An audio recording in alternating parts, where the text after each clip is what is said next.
on the front row, didn't he?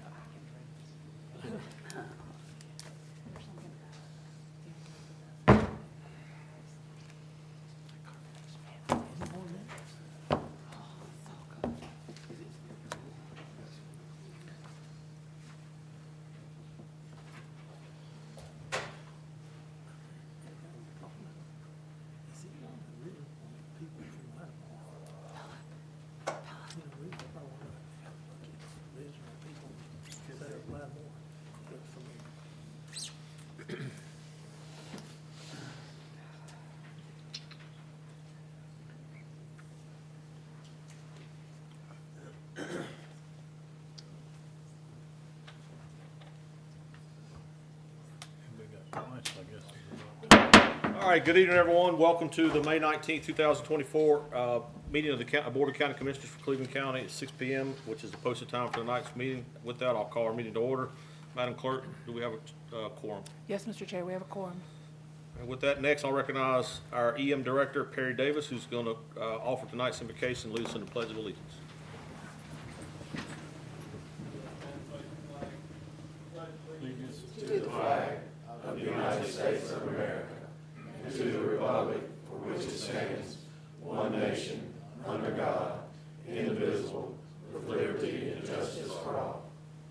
We'll pray with you. Our gracious Heavenly Father, Lord, we thank you for this opportunity you've done tonight. Lord, we ask that you place your hand upon these commissioners as they take care of the business of our county. Lord, let everything that they do be in the best interest and have your interest at heart, Lord. We ask these things in Jesus' name. Amen. Amen. Thank you, Perry. Next item on the agenda is recognition of any elected officials. Sheriff? Anyone else? Next item on the agenda will be recognition of veterans. Commissioner Hutchins. Do we have any veterans? Please stand and identify yourself. Jason Pauls, United States Air Force. Steve Paget, U.S. Army. Alan Thompson, U.S. Army. Dennis Stace, United States Air Force. William Davis, Army. Johnny Hudson, U.S. Army. David Cotton, U.S. Navy.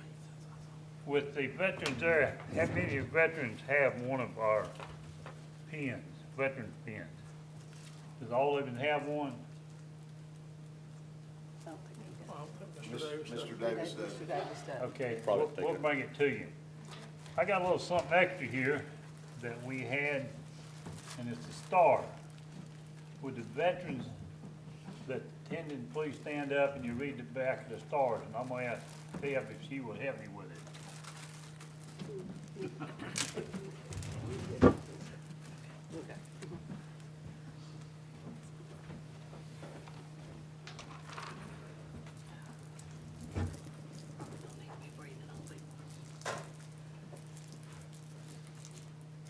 This is the county crest, most of them know it's got one.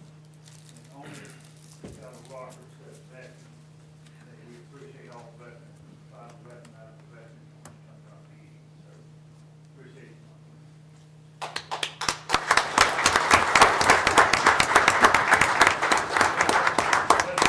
Have one.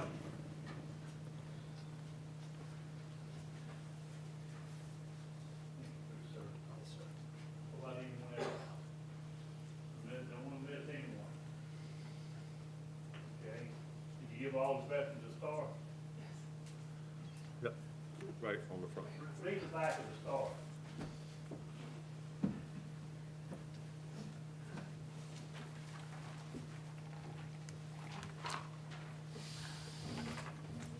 She just took the job, didn't she? She just took it away from you.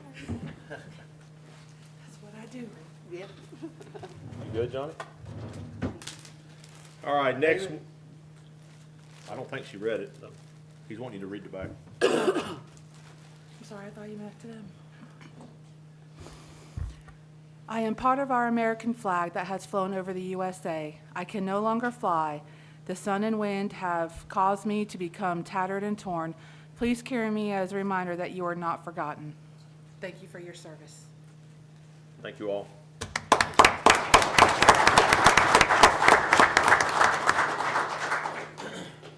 Next, we'll recognize any law enforcement might be present. Danny Howe, Cleveland County Sheriff's Office.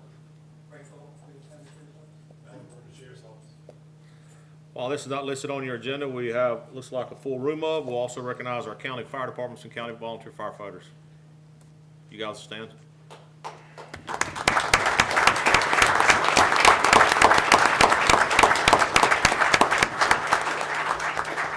Thank you for what you do. Mr. Chair, Yes, if you sir. don't mind, would you have someone from the different fire departments please stand and say, we're from such fire department? They don't have to introduce everyone, but just to recognize their fire department. Yeah, we'll be happy to. Tom, if you want to start. Tommy Parson, Leavenworth Fire Department. Todd McNair, Postal Fire Department. Jimmy Queen, Shanghai Fire Department. Chad Jones, Bull Springs Fire and Rescue. Paul Creasman, number 7 fire department. Danny Tysinger, Boston Fire Department. Bill Aker, Lawndale. Greg Harris, number 3 Fire Department. Rick Gordon, Wakefield Fire Department. Clint Lee, Cleveland Fire Department. Kenneth McDonald, Grover Fire Department. Tommy Parker, Katy. Thank you, guys. Did we miss anyone? All right, again, thank you, and thank you all for being here. Thank you for what you do. Next, we'll recognize any county department heads present. Chris Martin, Planning. Harry Melton, Assistant County Manager. Martha Thompson, Legal. Philip Stephen, Finance. Jason Falls, Business Development Director. Terry Davis, Emergency Management, Fire. Deborah Work, Information Director. Scott Bowman, Maintenance. Tom McDellan, EMA. Colt Arrington, Building Inspection. Rebecca Johnson, Interim from Social Services. Thank you for all you do as well. All right, next item on the agenda is a motion to adopt the proposed agenda. Before you have the agenda, I'll entertain a motion to approve the agenda as presented. Or is there any? Approve it as presented. Okay. Second. I have a motion and a second to propose the agenda, or approve the agenda as proposed. All in favor will say aye. Aye. Anyone opposed? All right, motion carries unanimous. Next item on the agenda is public comment. Madam Clerk. The public comment portion of a Board of Commissioners meeting is an opportunity for persons wishing to appear before the board to do so. Citizen speakers will be acknowledged in the order in which they signed up to speak and will address all comments to the board as a whole and not one individual commissioner. Speakers will address the board from the speaker's podium at the front of the room and will begin their remarks by stating their name and address. Sorry. Discussions between speakers and members of the audience will not be allowed. Public comment is not intended to require the board to answer any impromptu questions. Speakers are expected to be civil in their language and presentation and are prohibited from using profanity or making threats of violence or personal attacks against any person. All comments from the speakers shall be issue-oriented and directly related to a subject that the commissioners have oversight and authority. Each speaker is allotted 3 minutes to address the board. A speaker is not permitted to share, reserve, or relinquish any remaining time allotted to them to another speaker. Any comments where the primary purpose is to promote a business or candidacy shall not be allowed. Thank you. We have one person signed up to speak tonight, Mr. Steve Paget.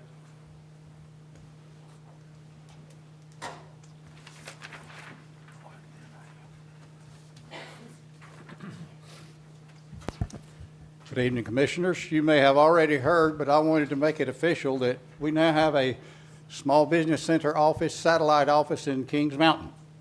It's at the old SunTrust Bank building beside the hospital. And I'm down there 1 or 2 days a week, depending on the traffic. You still need to make an appointment with me to be sure I'm not meeting with a client in Shelby or meeting with a client down there or something.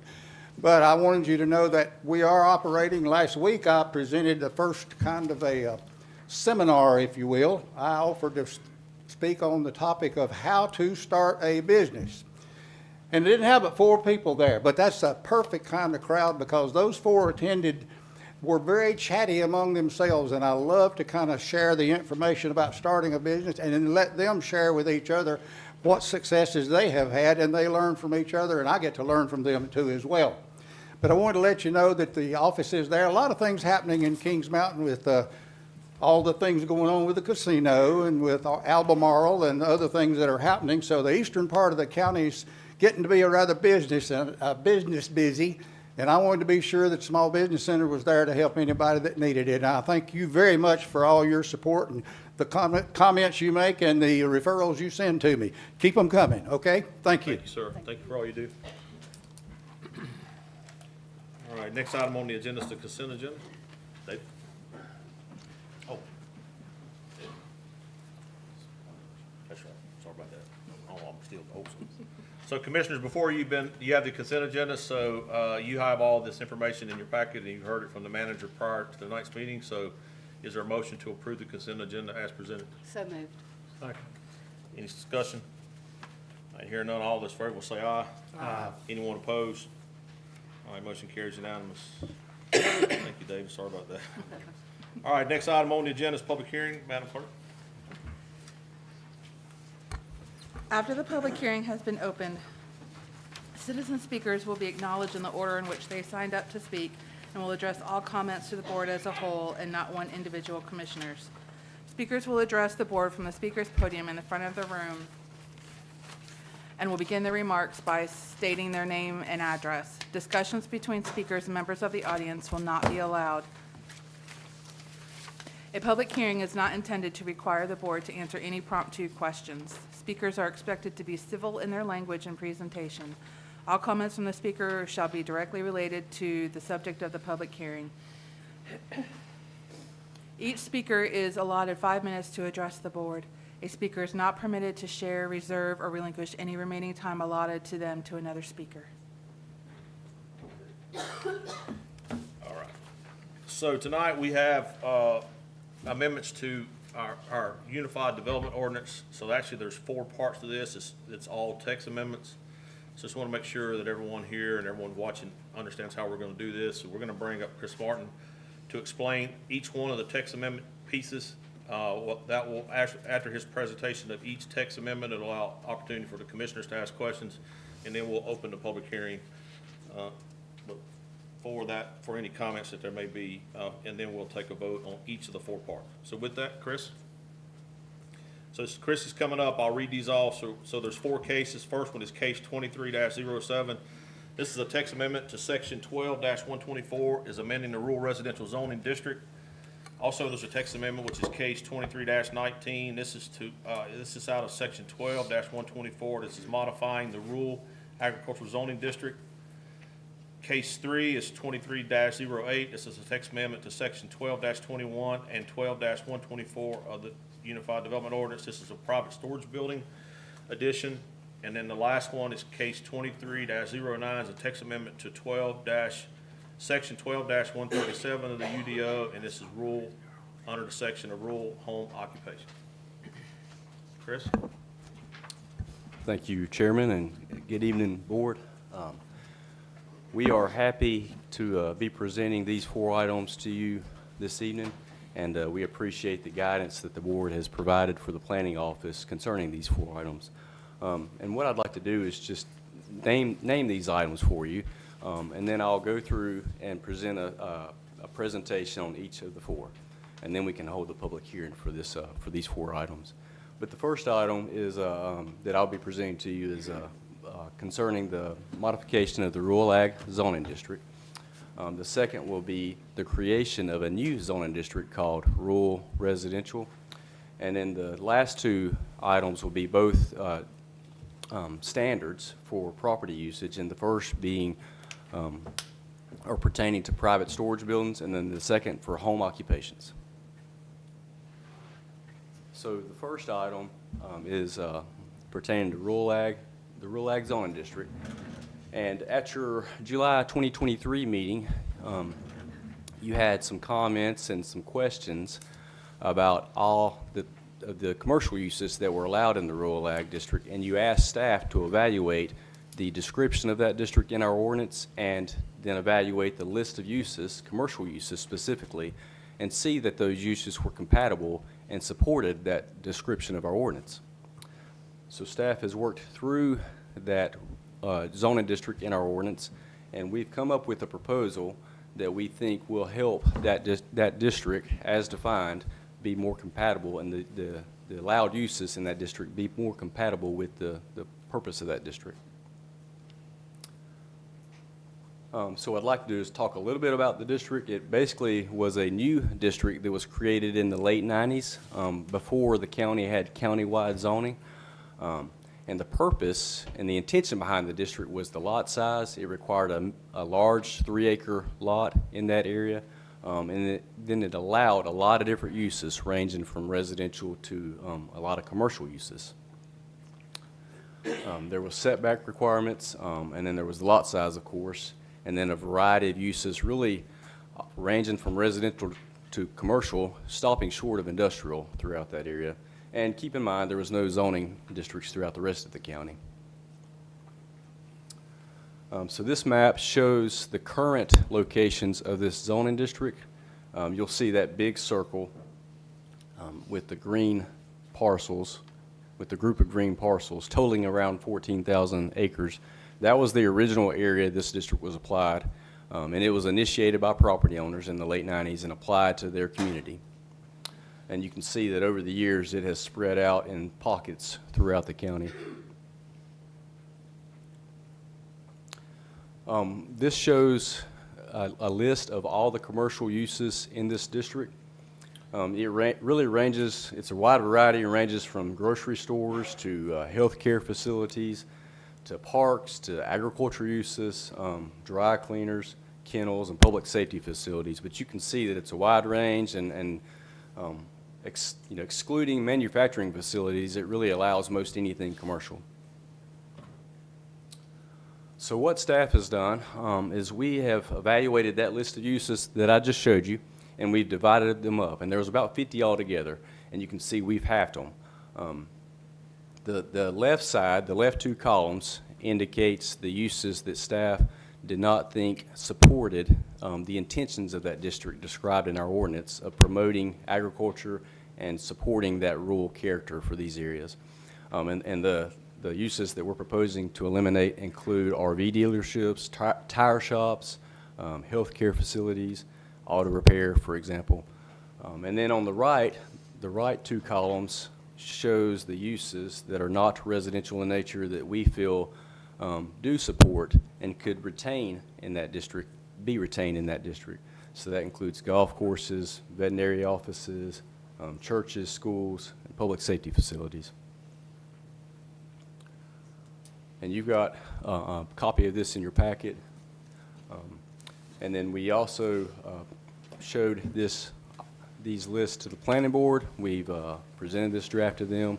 They've looked at this item a number of times through a series of meetings, and they've walked with our office through the creation of this modification, and they agreed and approved, recommend approval, and they felt like eliminating those specific uses would be eliminating uses that did not support the intentions of this district. Now I can move along to Does anybody have any questions on the first case? There'll be ample time later to ask more questions, but at this point, since these are complicated and there's going to be 4, is there any questions at this point on the rural residential zoning district amendments? All right, Chris. So our next item is also about a zoning district. It's a little different because it's proposing to create a new district. And the title of this district would be Rural Residential. And we've created this at your direction. The board gave us direction after our land use plan was adopted, and they asked staff to adopt some policy and create a district that really targeted our rural areas and helped to preserve the rural character and allowed more flexibility of uses in this area.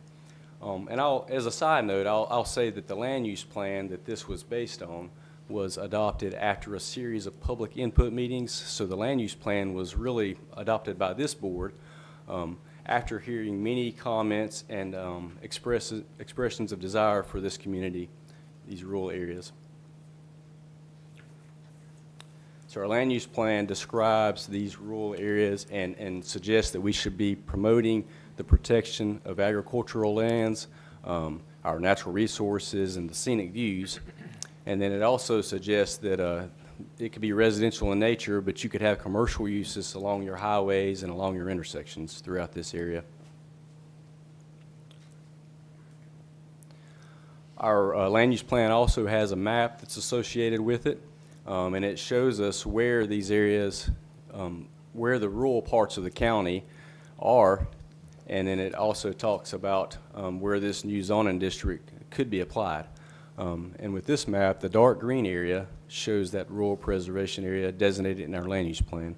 So you can see it really covers much of the northern part of the county and the southwestern part of the county.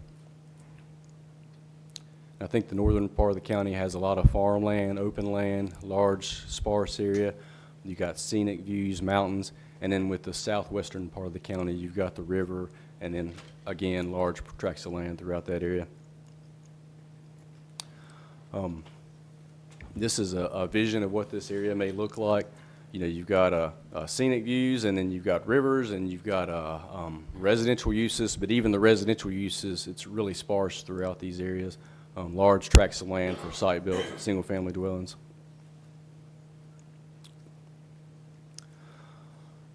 So to draft this new zoning district, what we've done is we've really broken it up into three parts. We've created the definition, which is typical when you create a new zoning district. You create a definition. We've described the lot standards of how the lots should be shaped and developed, and then we've listed all the uses that would be allowed in the district. So with the draft in front of you, you've got a definition for rural residential, and it basically says that it should accommodate low-density, single-family housing, manufactured homes and modular homes, and that it should promote agricultural uses and supporting commercial uses throughout the district.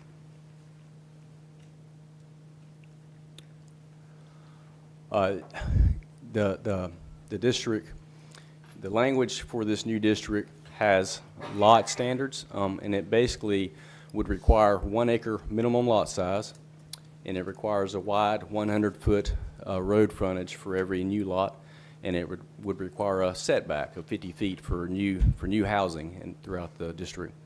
And the table on the right shows you a comparison of this district with the other zoning districts for lot size. So you can see our other traditional residential districts require half, and then the RA district requires 3 acres. This one would require 1 acre. So the uses that are being proposed in this district that would support the description that is in the definitions would be residential, wineries, daycares, just to name a few. You got bed and breakfast, golf courses, kennels, and these are examples of uses that staff, when we were drafting this ordinance, we took from our table that we felt like these uses are uses that most people are going to seem or feel like they're compatible in these rural areas. One that I want to point out to you is RV parks.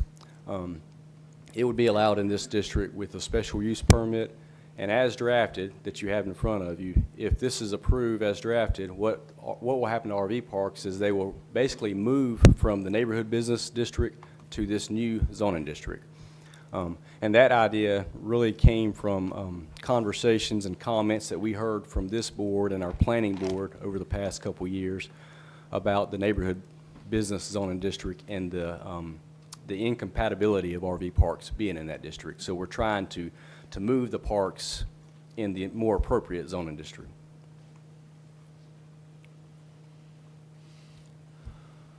In our list of zoning districts, this is what it would look like. You've got existing 9 zoning districts, and then this would add a 10th option for our property owners. And again, this is a comparison of this district to the other traditional residential districts. You can see lot size with the regular residential being half, and then the rural ag being 3. I believe this district kind of splits the difference between the regular residential and the rural ag, both in lot size and the allowed uses. And I will point out that all 3 of these districts promote and allow agriculture uses. And just to give you an idea of the current zoning of those areas described in our land use plan, so that again, that map on the right shows our plan, and it gives you a vision of where these districts, or where this rural district could apply in the northern part of the county and the southwest. And then the map on the left shows you the current zoning districts of those areas. And what you'll see is that the white color represents the regular residential. So most of this area is zoned some type of residential. And one thing that I'll point out to with this slide and the next slide is that the draft in front of you is language only. It's really here to give our property owners another option in these rural areas. It would not affect the zoning map. So what you have in front of you is draft language. It'll set that language and it'll describe this new district, but it still would be up to the property owners to initiate that request to the Board of Commissioners. So if a community or a property owner was interested in this new district, the way they would go about applying that to their property or their community would be your traditional rezoning process, and that requires an application, planning board review, and a public hearing with the Board of Commissioners.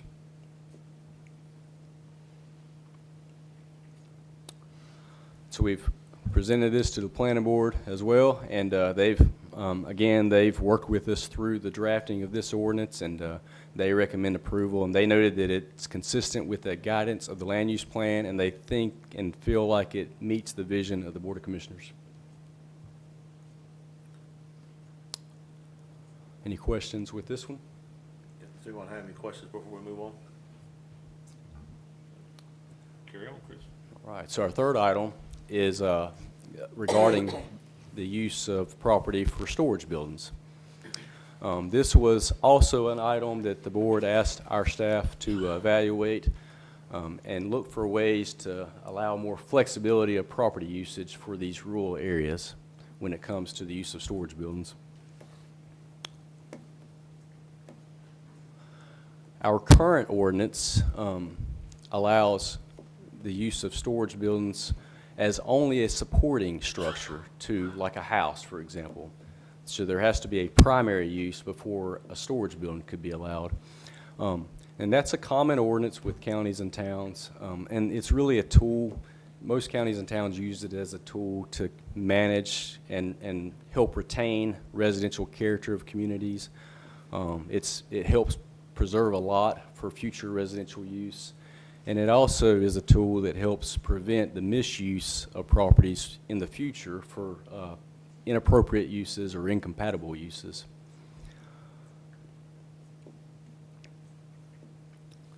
Examples of what I'm referring to as storage buildings really could range in size and the aesthetics. You've got the small lawnmower shed that someone may have in their backyard, all the way up to a larger building that could be for personal private use, but it also could be for commercial use.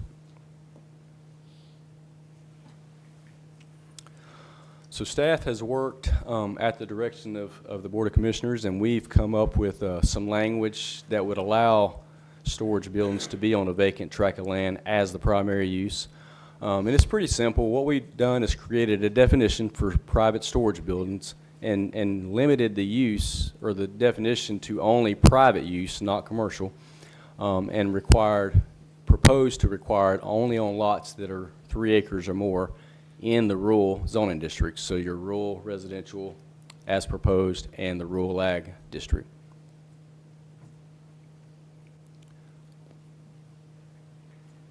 Well, here is a picture demonstrating what that might look like. So here's a 3-acre lot with a 40 by 40 size building sitting in the middle of it. So it kind of gives you an idea of how that would look and how much space a building of that size would take up on that lot. We've presented this draft and this idea to the planning board, and they really had a lot of discussion on it, and they had a lot of ideas about it, a lot of opinions, and they've ultimately landed with a proposal basically recommending to approve, but with a different perspective. They recommended to approve it in the rural residential and the rural ag zoning districts, but they really targeted the size of the building and not necessarily the lot size. So staff's proposal was to allow private storage on large lots, 3 acres or more, so that you could preserve area of the lot. The planning board took a different approach, and they dropped the minimum down to 1 acre, but they really concentrated on managing the size of the building. And they recommended approval to allow on 1 acre a building up to 1,500 square feet, up 2 acres, a building up to 2,500 square feet, and then 3 acres or more, their proposal was to allow a building up to 4,000 square feet. And the next 3 pictures will give you an idea of what that might look like. So this would be a 1 acre lot with a 1,500 square foot building sitting in the middle of it. So it kind of gives you an idea of how much space the building takes up and how much property is preserved for a future use. And then the next slide shows you a 2 acre tract of land with a 2,500 square foot building. And then the third shows a 3 acre tract of land with that 4,000 square foot maximum building size.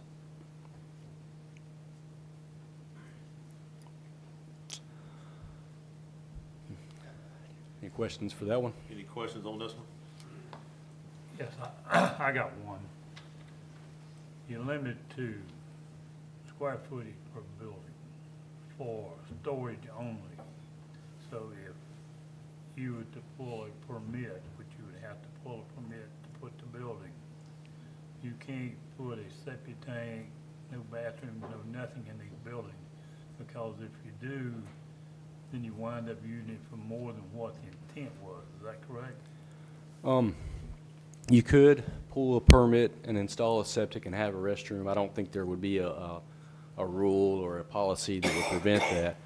But I think that you would run that risk for future misuse of the building.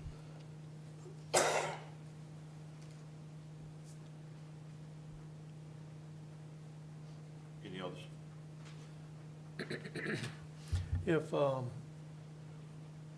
If this is to keep the character of the area as residential, do we have setbacks on these buildings so that they're not set right close enough to the road that they could become a business?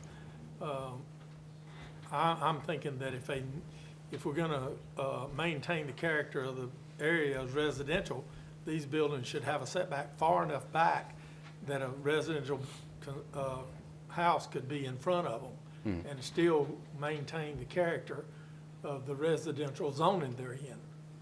If they're not in, because if they're gonna be considered residential, we don't need a building sitting there next to the road that looks like a business. All right, that was definitely a discussion with the planning board. The setbacks required are no different than any other primary structure. So as proposed, the building would become the primary structure, and we have primary structure setbacks of most roads. It's going to be 30 feet off a right-of-way and 10 off the sides and 30 off the rear. There was a lot of discussion at the planning board level about proposing additional setbacks for this specific use, and it really, the conversation really got into how every lot's different. Everybody may want their house in a different space on the lot, and then you never know what part of the lot would perk for a septic. So it really got into, there's not really a good way to write one rule that fits every all situations for a lot. So that was never a part of the proposal. But it was definitely a long discussion. Okay. Well, I can understand how it can get complicated. I mean, I build. But once you allow this storage building to be at the same setback as a house, there never can be a house in front of it. And then it looks like a business or a building, not a residential lot. And if it's in a residential zoning, if they want a business, they need to be in a business zoning, not in a residential zoning.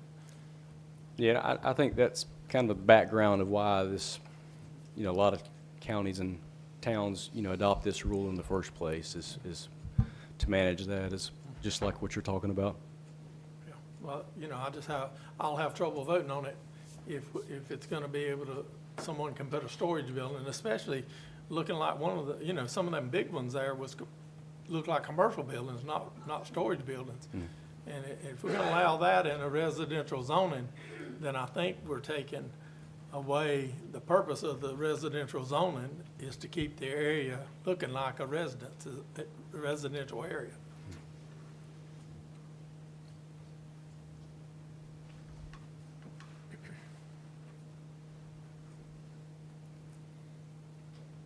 Do you have any other questions?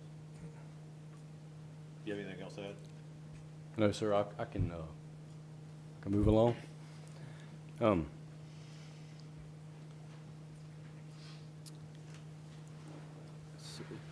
All right, so that's 3 of the items. We have one more left. The last item is regarding home occupations, and it also was at the direction of this board, and I think the idea really came from our land use plan. Our land use plan talks about home occupations. This board gave us direction to review this topic and find ways to allow more flexibility in these rural areas. Our land use plan talks about this, and it really compares a lot of these home occupations that you may see in these rural areas similar to the agribusinesses. You're going to have larger tracts of land. You may have tractors, trucks, several employees. So it really says, you know, if you're treating the agribusiness and allowing them in the rural areas, which they are, you may want to look at some of your rules and policies for your home occupations. So what is a home occupation? It's basically commercial activity on the same lot as somebody's residence without that doesn't negatively impact the neighborhood around it. Examples that we have issued permits for in the past have been included hair salons, accounting services, and it could be even like a woodworking shop in someone's backyard.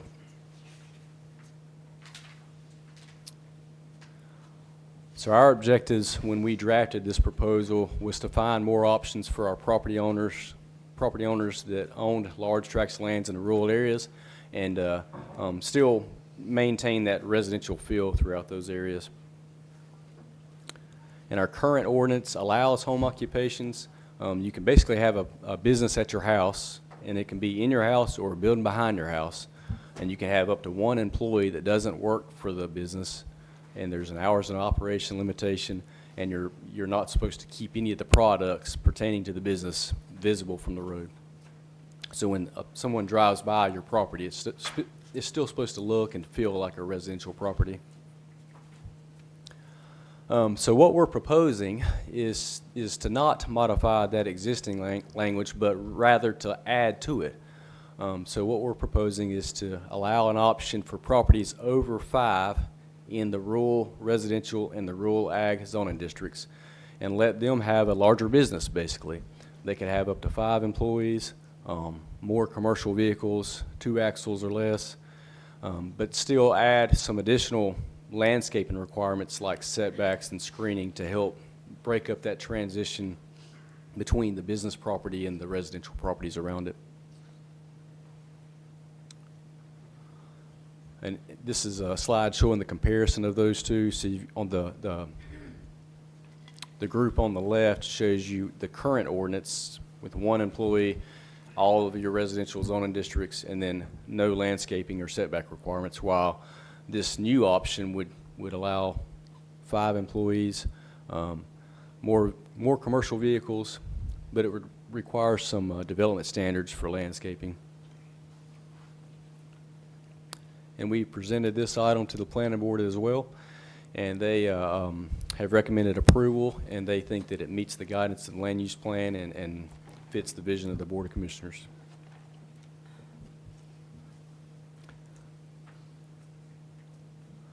So that's all I've got for those 4 items. I again want to say thank you, Board, for the guidance. This has been some items that we've been happy to work on. We feel like we're checking boxes in our land use plan. You know, when you adopt a new land use plan, it's really giving you some strategies and goals to work towards. So we think that these items helps our county move forward, and we really think that it's going to give property owners in these rural areas some more flexibility of their property usage and gives them some more options throughout the county. All right, thank you, Chris. Thank you to your staff and the planning board. Commissioners, are there any questions of clarification before we open the public hearing? Yes. When you said you can have 5 commercial vehicles, it doesn't specifically spell out what size vehicle, whatever. And it doesn't state that if you got a landscaping business, how late at night you could work. We run into this problem before, and I don't know if we're opening up something that we worked against to try to keep the residential areas down. Because you take a guy with a landscaping business and he got a skidder and a grinder and things like that, he could run half the night, and we're gonna have problems with noise, and the residents are gonna be back in here on us. Can you address that? Yep, and I think landscaping business would be I've tried to think about what type of businesses may take advantage of this new type B home occupation, and landscape businesses are one of them. So the way it's drafted, it limits the commercial vehicles to 2 axles or more. So it's got to be a vehicle like a 1-ton truck or less. And the hope is that the lot size of being 5 acres or more could provide enough buffer to where if there are noise or times during the night where trucks are coming in, that lot size could help eliminate any impact that it may have on the surrounding properties.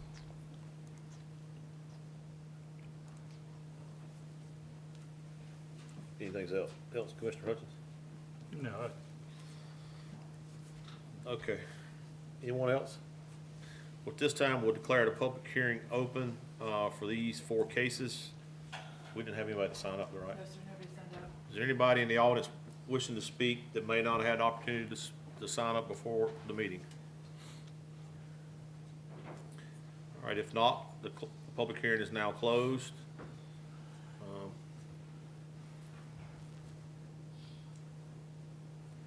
Chris, you want to come back up and let's do these one at a time, and we'll take any questions and then allow the commissioners to make the decision.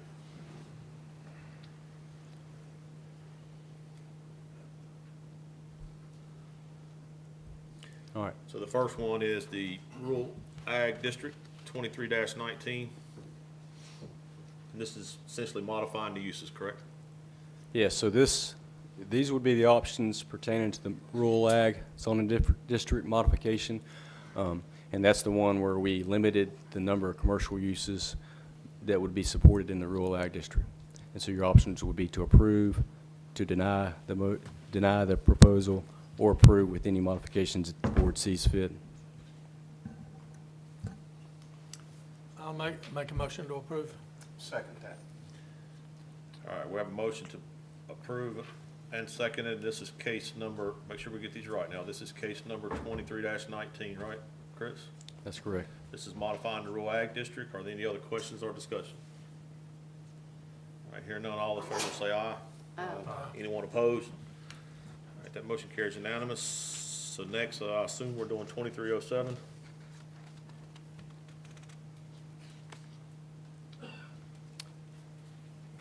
This is the rural residential. This is a new zoning classification, which we have 9 now. This will make 10. Again, for everyone and those in the audience, this does not apply to any parcel without someone requesting it. So it's just a new option, and we tonight are not rezoning anyone's property. So this is just an option for future use if citizens decide that they want to take this option. I'll make a motion that we approve. Second. All right, we have a motion and a second to approve. This is case 23-07, an amendment to add the rural residential zoning district to our county's unified development ordinance. Are there any other questions or discussion? All right, hearing none, all in favor will say aye. Aye. Anyone opposed? All right, that motion carries unanimous. Next item will be 23-08. This is a text amendment for private storage buildings. So, just so we're clear on this, so the staff's proposing a building to 3 acres. The planning board made a recommendation, and we can make additional modifications if you decide, or deny it or send it back. So all those are options. Chris, can I ask a question? Yes, ma'am.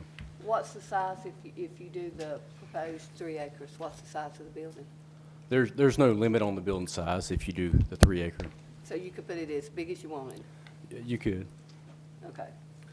I mean, I personally think people should be able to do what they want with their land, and so I like the planning board's suggestion of the size per acre, or 2 acres or 3, because it does limit the size, but they can still use their property as they so see fit. That's just my opinion.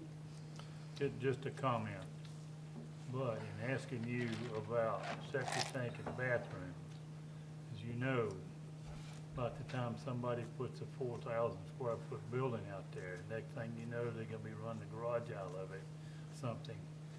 I personally like to see you take this ordinance back, and I'd like to see some language with it stating, yes, you can, no, you can't.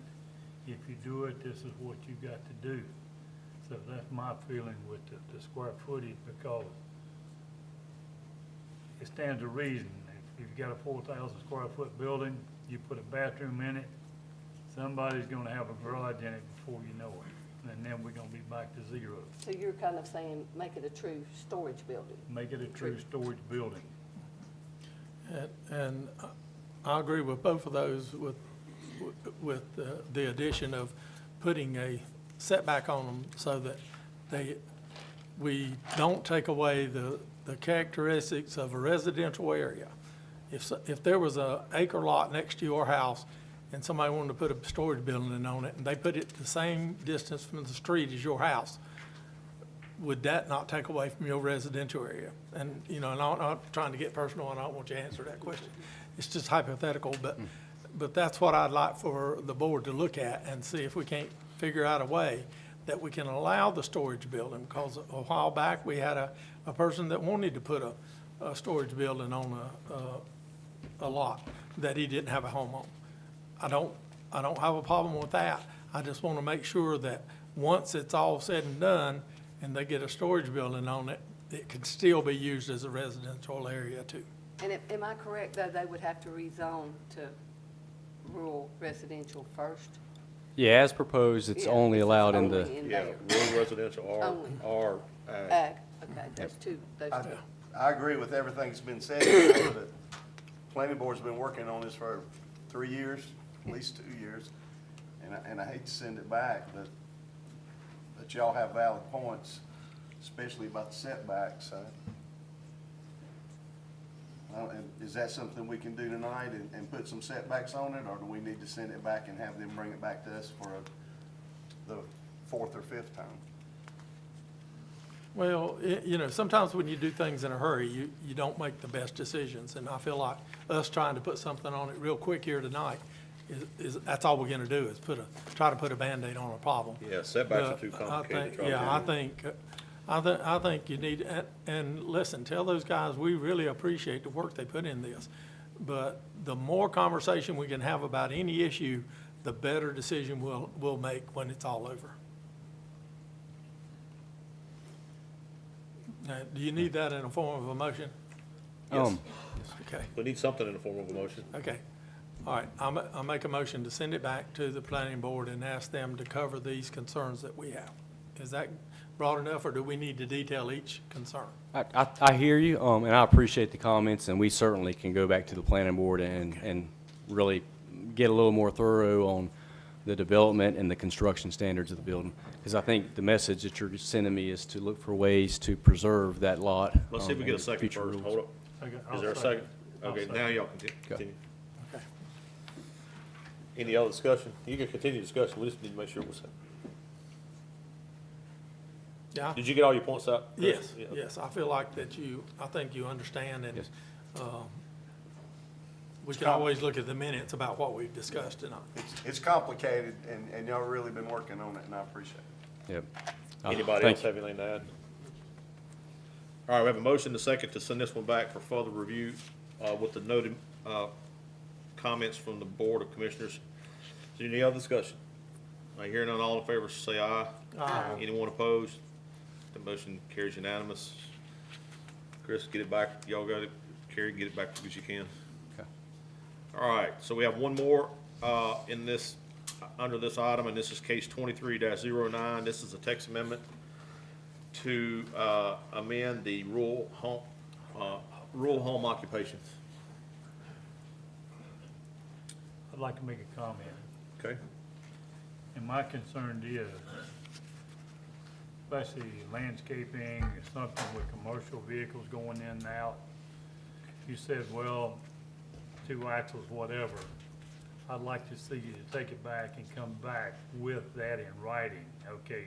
They can only use certain vehicles, gotta be a certain size. There's a time limit when they can go in and out if they're coming through the neighborhood. You know, I know all that's good, but as sure as we pass it the way it stands, somebody's gonna go in there with something different. So, well, you didn't tell me. We can certainly take it back, and I'll point out that the way the ordinance is drafted that you have in front of you is there is a time limit. It would be 7 a.m. to 8 p.m. But it doesn't state that in the ordinance, does it? It does, as Yes, drafted. it's in there. And then there's And a, the vehicles are in there too. yeah, there's a setback for the driveway for the business too, that it's got to be 100 feet from the property line. So it helps keep those, it would help keep those commercial vehicles off that property line. Bring that language back. That's the way it is now. It's drafted That's now. what it's got now. Yeah. And the size trucks is in Yeah, there it's in now, there. so. It says rural home occupation may be operated anytime between. But you take Hours 7, most of the landscapers anyway, they don't have big trucks, they got small trucks and Yeah. trailers. Yeah, but they've still got a time limit of when they can open. Yeah, the idea is once you get into a business, it requires, tandem axle and bigger. It probably needs to be in a more business appropriate area. Some of their neighbors are gonna be farmers, and we have no restrictions on them. They can have as big of equipment and work 24 hours. That's a good point. They said that too. But, so, you're open for a motion? Yeah, we're ready. I'll make a motion that we approve this one as it's written. Second. All right, we have a motion to approve the UDO amendments as presented. Any other questions or discussion? All those in favor say aye. Aye. Anyone opposed? All right, motion carries 4-1. Thank you, Board. And, Thank you, Chris. I appreciate the vision, and we really appreciate, staff really appreciates the planning board's work and the efforts that they put towards this as well. Thank you. All right, we're on to the regular agenda. The first item, it's an honor to recognize Dr. William Downs, President of Gardner Webb, here to give us an update on the state of the college. Mr. Downs?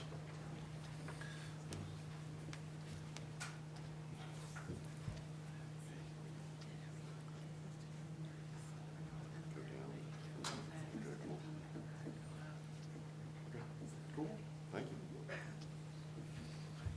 Thank you, Mr. Chairman. Yes, sir. Good evening, Commissioners. Thank you for the opportunity to meet with you.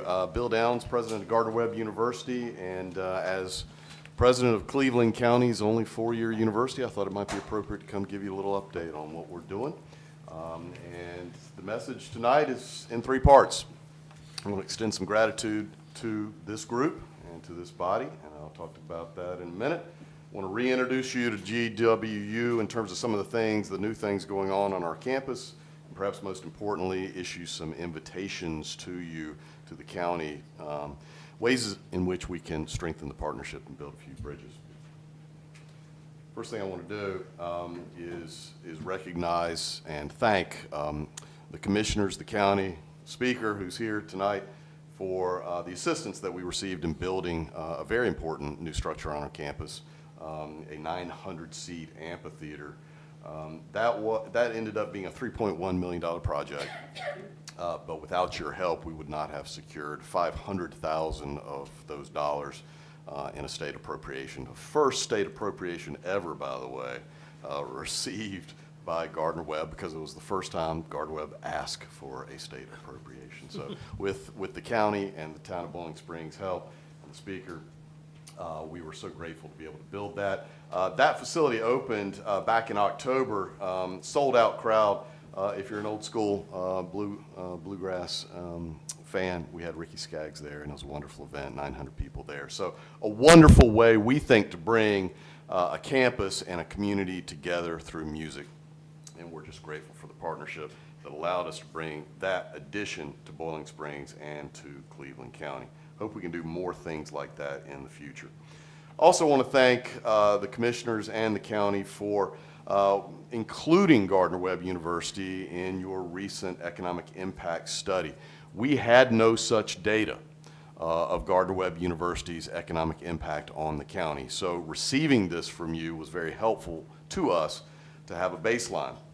We were pleased to find out through the data that you folks collected that Gardner-Webb University has a total economic impact on the county of more than $155 million. $115 million in total direct spending impact from Gardner-Webb University, more than 1,300 total jobs generated, $31.2 million off-site spending by students and visitors, $84.3 million GWU local operational spending, and $8.0 million in total state and local tax revenue. So we frequently receive questions about how relevant we are to the county.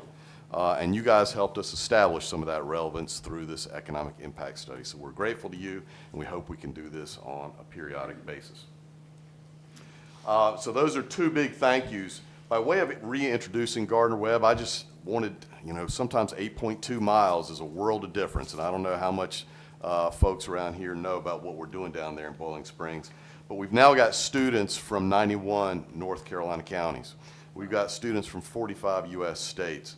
We got students from 45 foreign countries in a one-stoplight town. We are Cleveland County's Division I NCAA school with 22 teams, more than 600 student athletes who are doing amazingly well. You see their most recent GPA at 3.2. We welcome you to our campus to watch and cheer the Running Bulldogs. We're in the middle of baseball season right now, softball season, lacrosse, and others, tennis, golf. Love to have you join us and cheer on those young people as they do great things here in Cleveland County. We've got 163 degrees conferred since 1971. 27,617 of those degree recipients are still living and working and making contributions in the state of North Carolina. So I love the fact that your local university is producing graduates who stick around and do great things here in this locality. We're at about 3,200 students this semester. You see our tuition rate there. We tend to offer a lot of scholarships to our students, and the average cost of attendance is just above $19,000. What else can we say here? Our fall of 2023, I don't know if you follow enrollment trends in American higher education. It's becoming more and more difficult to attract and retain college students because there are fewer and fewer of them graduating from high schools. Our fall 2023 entering freshman class was 58 more than the previous falls, and at a small school, that's a big deal. Right now, we're 108 up for fall of 24 over this time last year. Net tuition revenue went up, increased the academic profile of the students coming into Cleveland County and studying at Gardner-Webb. All good signs for Cleveland County's four-year university. Wanted to underscore some of our programs of pride, especially starting with our nursing programs. Healthcare is a field that's going to become increasingly important. It's not going away. And right here in our county, we have one of, if not the most comprehensive set of nursing programs right there at Gardner-Webb University. Our Accelerated Bachelor of Science in Nursing, our ABSN program, has grown dramatically in recent years from 14 students to 73. A Doctor of Nursing Practice, the DNP, has increased from 47 students in 2019 to 96 in 2023. So, as you think about healthcare and the challenges ahead post-pandemic, please consider Gardner-Webb as your partner and as your set of experts in that quest. Am I getting a hook? Is that a hook? No, you're good. Okay, man, I thought it was a hook. Because you don't want to miss this slide, folks. Okay, so When I got to Gardner-Webb 5 years ago, there weren't many students from Cleveland County attending. And that startled me and that worried me. And so we found out that people are spooked by what they fear is the price. So last 3-4 years, we've got something called the Foothills Commitment, and we want everybody in this room to know about it. If you've got a student who wants to go to school at Gardner-Webb University and they're going to come as a freshman and live on campus, we start every one of those Cleveland County residents off at 50% off Gardner-Webb's tuition. And then we start stacking different scholarships on top of that. And that has changed the whole dynamic. We are attracting lots and lots of students from the high schools in Cleveland County, and we're very, very proud because we should own our own backyard. So spread that word. If you're a Cleveland County resident and you want to send a new freshman to Gardner-Webb and they're going to live on campus, we're going to start you off at 50% off of our tuition. That is a pretty darn big deal for us. Other things that we are super proud of that you may not know but might want to know, New York Times did some college rankings late last year. The one there that I think we're the proudest of is when we came in number one. Number one, campus safety among all North Carolina colleges. Gardner-Webb University, Cleveland County, North Carolina. Our university police do an amazing, amazing job. So we're very proud of that, and parents of prospective students and parents of actual students are excited as well when they hear about that statistic. Now we're sitting here in the Board of Commissioners, and I wanted to share with you, because we're in the heart of public administration in Cleveland County, that Gardner-Webb has just launched last year a new online 10-month accelerated Master of Public Administration program. We're in our second cohort for that program. I believe, Richard, it's less than $20,000. So 10 months online, less than $20,000. A great resource as you think about the professional development of the people working in county agencies. That MPA degree right there. You don't have to send them to Chapel Hill. You don't have to, sorry about that, don't have to send them to ECU, which is where I was. You can send them right there to Gardner-Webb, and they can do it all online. Very, very exciting, and multiple starts during the calendar year. Some invitations to you folks. April 20th, we'd love to see as many people as possible come join us on Main Street and in the amphitheater, the new county-sponsored amphitheater. April 20th is the 3rd annual Webstock. Webstock is our all-day music festival. We've got four bands from multiple genres. They will please everybody in this room. I guarantee that. And we have food vendors and arts and crafts vendors. Shut down the entire street. We've got 2 stages. It'll start early in the afternoon and it'll go into the early evening hours. We've had great fun the past 2 years. We think it brings people into the county and into Boiling Springs, and we think it brings people together for pure fun. So invite you to join us shortly after noon on April 20th, 2024 for the 3rd annual Webstock. Other things that I would like to underscore and invite the county to consider, we have a lot of wonderful space. I know you've got some great space at the LeGrand Center at the community college, but we got some wonderful space at Tucker Student Center and across our campus, and we'd love to host you. We'd love to host conversations about things that you think are of importance to the county.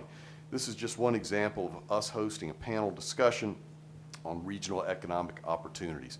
We'd like to be at the table for those conversations, and we'd like to host you for those kinds of things that matter, whether it's healthcare or public policy or whatever may be pressing on your agenda. We've got space, we've got expertise, and we've got an appetite for conversation. Other things that we think are relevant and that we're proud about that you may be interested in, we've created something called the Bulldog Community Discount Program. We have currently got 18 county businesses participating in the Bulldog Community Discount Program. These are things like the Fairfield Inn here, or Coach's Bar and Grill, or McDonald's in Boiling Springs. These are businesses who will give Gardner-Webb students, faculty, and staff 15, 20, 25% off when they come shop and eat there. It's great for our people, it's great for our campus, and it's also great bringing business to Shelby, bringing business to Bowling Springs and throughout the county. If you got a business, if you know a business and you'd like it to join that group of 18, we'd love to have you part of the Bulldog Community Discount Program. Eat, shop, play locally. We are all about that. April 10th is another date that we'd ask you to consider. We've got our annual big job and internship fair. If the county has labor needs and you want some smart people, some smart young people to work for you, we'd love to have you hire a Running Bulldog graduate. We're holding that in the Lutz Shelton Convocation Center at Gardner Webb from 11 a.m. to 2 p.m. And if you'd like any information about booking a space in there, we can make that happen at any time. April 10th, our annual job and internship fair. Some final things that I wanted to underscore. The Golden Leaf Foundation, you may be familiar with. The Golden Leaf Foundation does amazing things to invest in workforce development and economic development in rural communities like our own. They also invest in young people. Golden Leaf made its first official visit to Gardner Webb University just a few weeks ago. They provide scholarships to 16 of our students. And we are extremely grateful to the way in which they invest in local students who then pledge to stay local and do great things here in Cleveland County.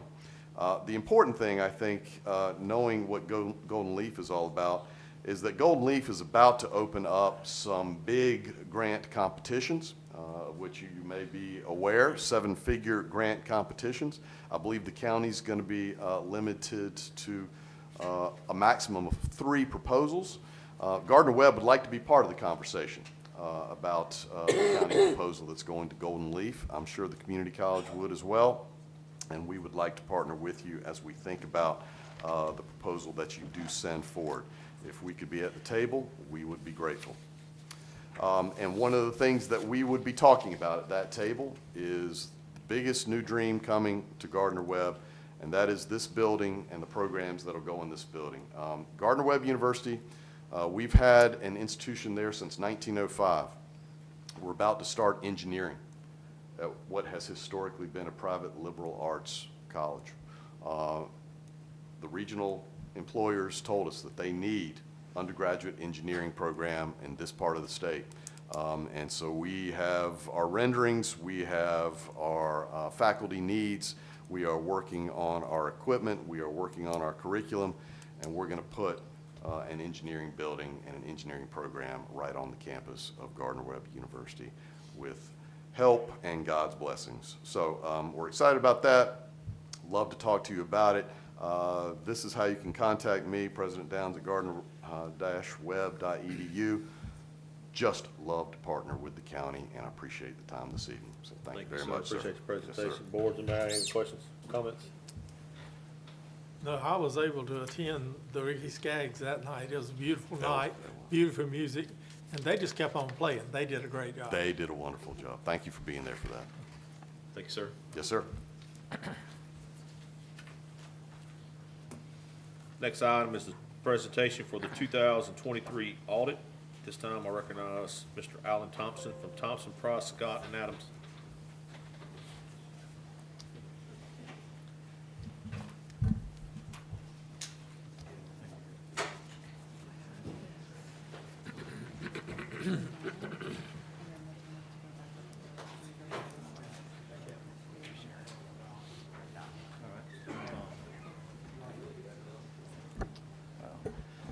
Okay, good evening to everyone.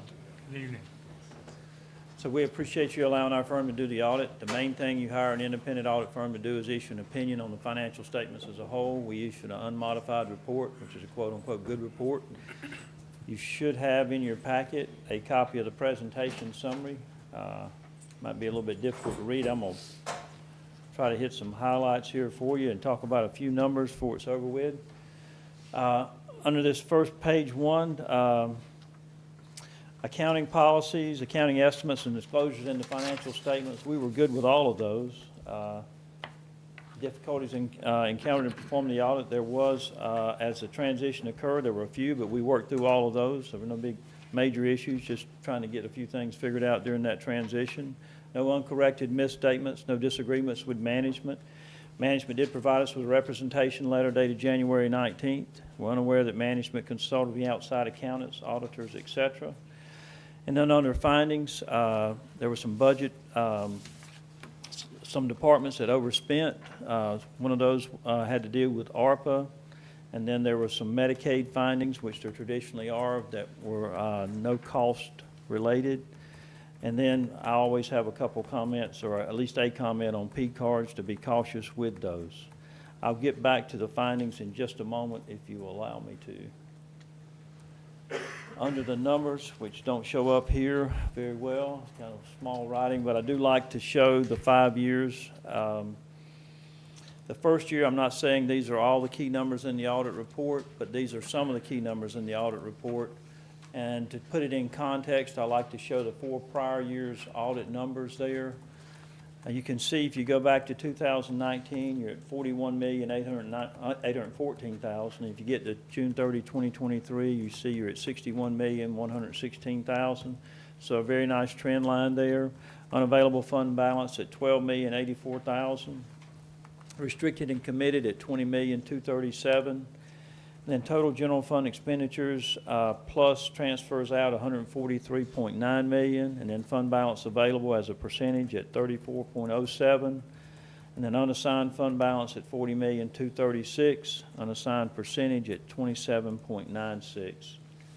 Revenues over and unexpenses before transfers $11.9 million in the general fund. The other governmental had an 8.1 negative, and then solid waste with 1.398 positive. And then you see your cash balances there. If you go back all the way to 19, you can see there's a really positive trend. You have $54,892,000 in the general fund. The other governmental, there's a significant amount of unearned grant revenue in that total.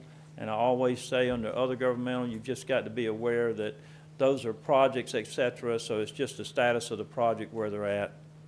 And then solid waste at $6,483,000. You can see your fund balance there, and your general fund again at $61,116,000. Other governmental funds at $39.4 million, and net position in your solid waste is $3.7 million. You see your property tax rates, your collection percentages, your collection percentage excluding motor vehicles, and then total property valuation, your levy amount. And you can see the levy amount there has increased pretty nicely over that period of time. And then your breakdown of your debt. This is a pretty nice chart in terms of if you look back at 22 versus 23, you can see your debt drop, almost $5 million, and then you go back up to the very top and you see your general fund increased about $8.7 million, so both headed in the right direction, which is a really positive thing for the county. If you'd be kind enough in your chart also to flip over to page 5.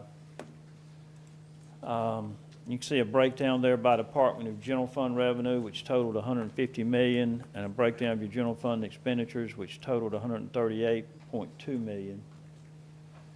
Here you can see the bar chart of your fund balance total there in blue, restricted and assigned, committed in red.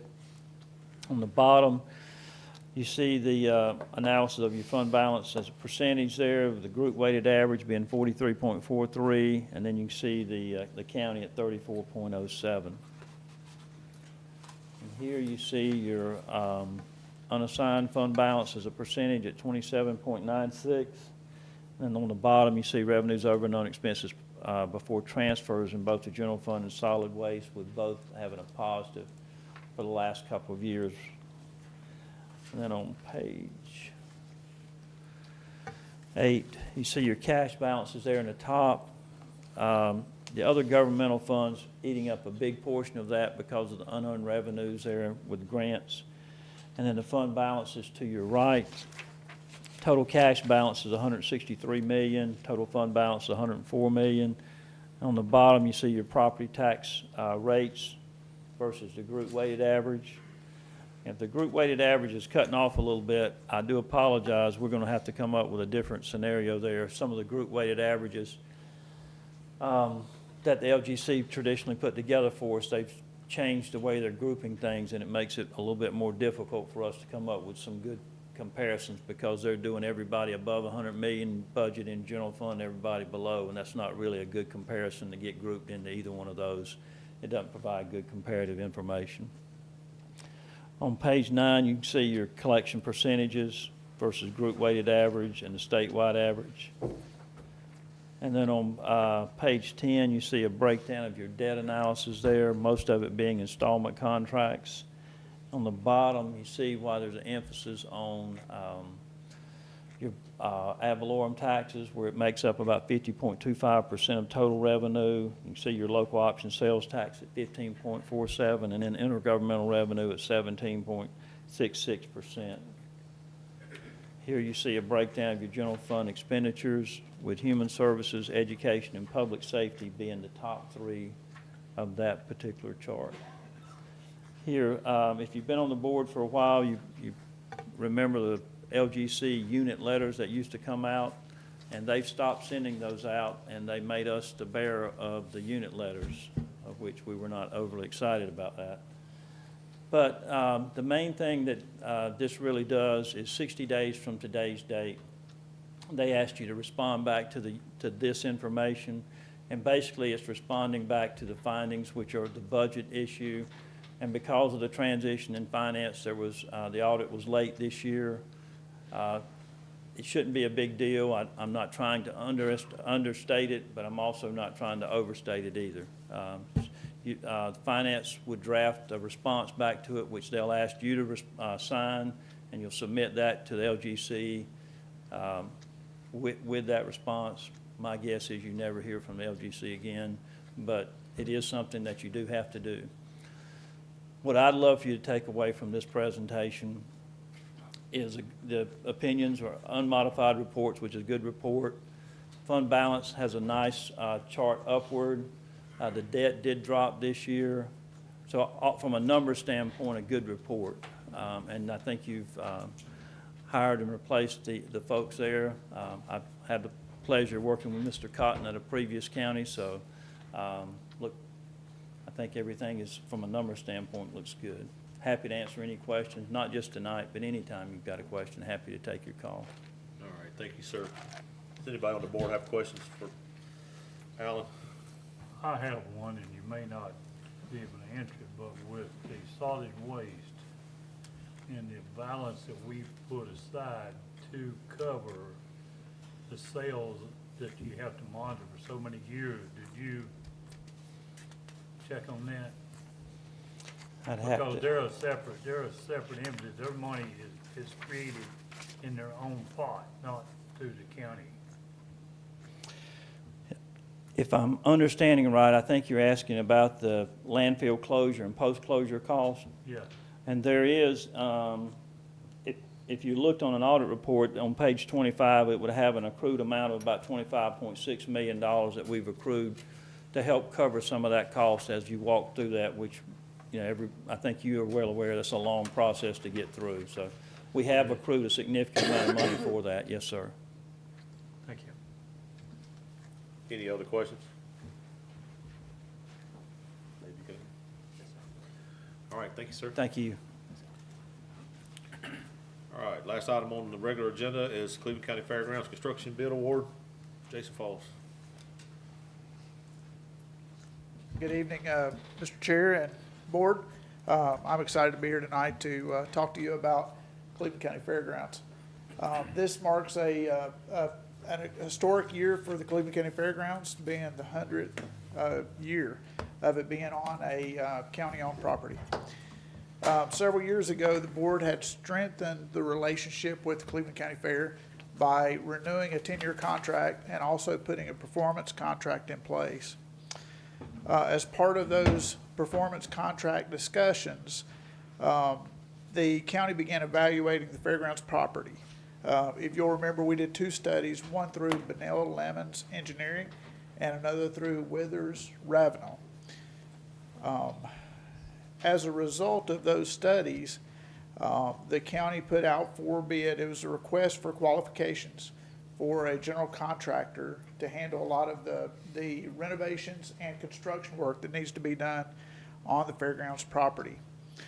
That request for qualifications was awarded to Beam Construction, and the priorities were placed on restrooms, the public safety base, and fencing around the fairgrounds.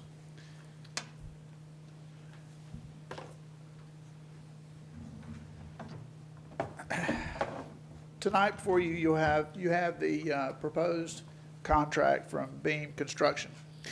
Beam has evaluated the scope of work, and tonight they have provided for you a design-build contract for your consideration. The total contract price has a guaranteed maximum price of $2,775,628.51. The scope of work is to renovate 5 restroom locations out on the fairgrounds property, construction of a new restroom building, construction of 2 new bays for the public safety base, and a renovation of that public safety base as well, and to provide fencing around the fairgrounds. Beam is comfortable with a substantial completion date, renovations of the restrooms by July 1st of this year, and new construction components would be complete by September 1st, with the fair starting at the end of September this year. This slide here is just a snapshot of where the construction work would be taking place. A couple of key points on there.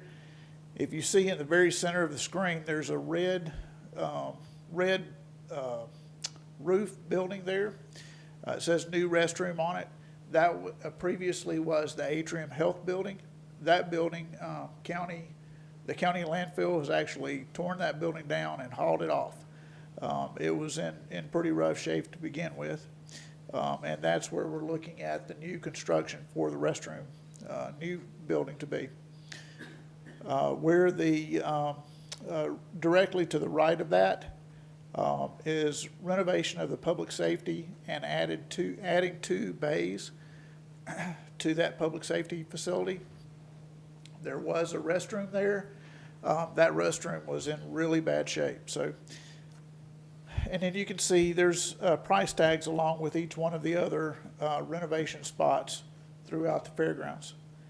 This is going to increase the capacity for restrooms, and the work that's being done out there is not only going to benefit the fair, but with the Withers-Ravno report that was done, it suggests that there are other opportunities for the fairgrounds for us to find ways of using that throughout the year, and it will benefit those as well. So the contract tonight is just a piece of the commitment the board has made to those that visit the Cleveland County Fairgrounds each year. It's an important piece.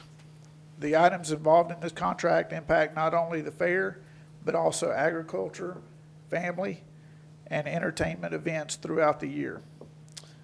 To that end, staff requests that the board approve the design-build contract along with the necessary funding. And I'll be happy to answer any questions. Thank you, Jason. Board, what questions do we have?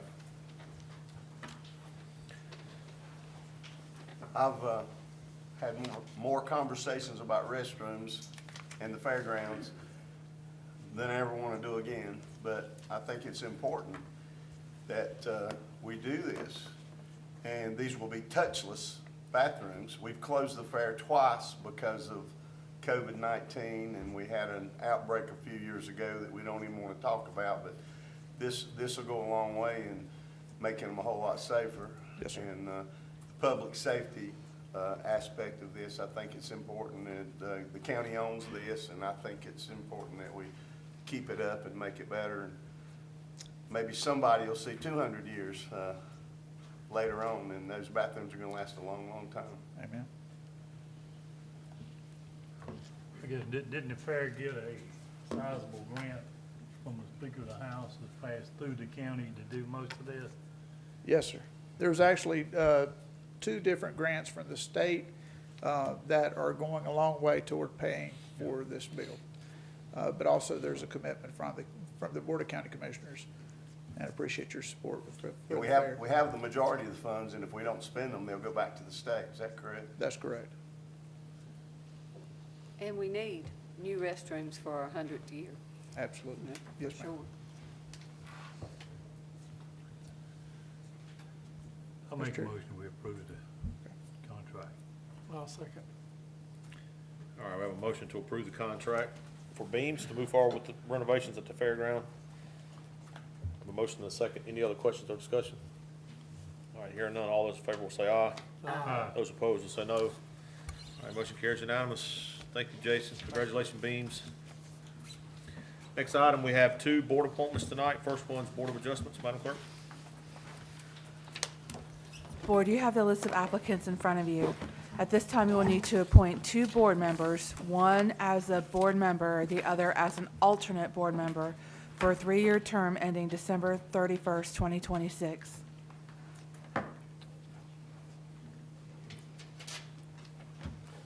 I'd like to make a motion that we appoint Denise Wright as the board member and Woody Edwards as the alternate. Second. All right, we have a motion to appoint Denise Wright as the board member and Woody Edwards, Mr. Edwards, as the alternate. Motion and second. All those in favor, any discussion? All those in favor will say aye. Aye. Anyone opposed? Motion carries unanimous. We have one more, Madam Clerk. Yes. Historical Preservation Committee. Yes, sir, you have the list of applicants in front of you. At this time, you'll need to appoint one person for a 4-year term ending December 31st, 2027. I'll make a motion, we appoint Dr. Natalie Bishop. Second. We have a motion or second. Any other discussion? I hear none. All those in favor will say aye. Aye. Anyone opposed? All right, that motion also carries unanimous. Commissioners, do you have anything you'd like to report? Staff? So, next item is, need a motion to, we're gonna recess to reconvene on this Thursday, March 21st, 2024, beginning at 9:30 a.m. here in the Commissioners' Chambers. So moved. Second. Any discussion or questions? Hearing none, all in favor will say aye. Aye. Anyone opposed? All right, Commission will stand in recess until 9:30 on Thursday, March 21st.